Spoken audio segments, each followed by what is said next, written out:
So once you get that started going now, I heard you talk about being able to use this for their businesses, which I think is interesting because if people are listening, they might not necessarily just be a real estate investor. Maybe they are an agent, maybe they're a lender, maybe they're an asset protection, a company, a painter, like whatever. So when you have this data, I think it's important because the stuff that you're pulling up, it can be targeted for really whatever type of avatar you want, right? Whatever people are looking for. I need somebody to fix my toilet. I need somebody to set up an LLC. I need somebody to help me with my credit. It can be almost anything, right? A listing, a deal, a product. Yeah, we're only talking about real estate because, the audience and what we typically have done collectively has been real estate centric, meaning wholesalers, agents, creative deal makers, which is cool. And I just had two demos and clients that we just brought on this week. One is a solar company. Well, and they're in Florida. So the intentional data when somebody searches for solar companies in Florida and we provide that data and we take it back to the client, it's a perfect match. And I had another one that's on business credit. So same thing, they provide business credit to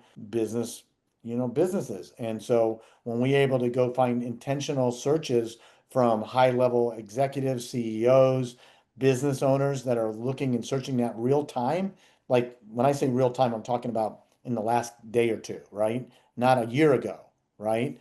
And be able to take that and match it, we're able to get the right audience in front of the right clients or the right clients in front of the right audience extremely quickly and not try to go buy it, build a list of new businesses, for example, that just incorporated in the last year that did over $100,000 in revenue. That doesn't mean they want business credit, for example, right? There's no intentional there. They may want it and they may buy it, but doesn't mean they raised their hand and said they want it. So when you talk about data now and you start to find these people and you're now showing that they have some intent that they want what you have or they're looking for some solution that we can now solve that problem, is there any other helpful information you're getting from these people aside from just, hey, I want to sell my house or I need a listing agent or I need a toilet or I need a business credit fixed? Like what are the kind of data you're getting on these people that helps the user maybe have Yeah, some that's a better great odds? question. So we produce, I don't know the exact number because we keep adding additional data columns as it is, but the raw data set that extracted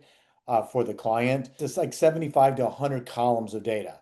Okay, and there's all kinds of stuff that 95% of people will never need. But we produce mobile numbers, personal numbers, business email, Okay. social media accounts. We get a lot of LinkedIn profiles. A lot of people take that and they'll retarget based on the LinkedIn profiles. We get job title, we get financial information. Sometimes we produce credit scoring. We don't get credit score per se, but we have a scoring system that says, hey, it's A credit, B credit, C credit, D credit, doesn't give a score.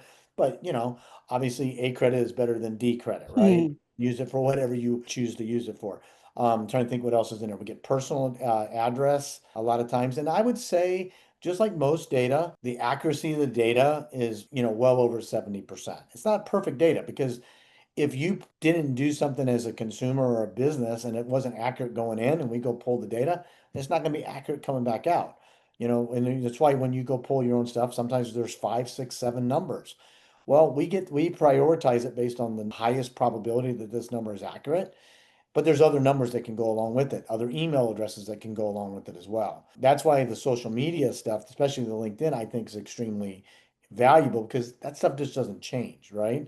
So if you have the ability to take that and go outreach to a LinkedIn profile or something like that, it's a massive, massive competitive advantage over people that are just, trying to, send out a text message or have somebody make an outbound call for them through a call dialer or something along those lines.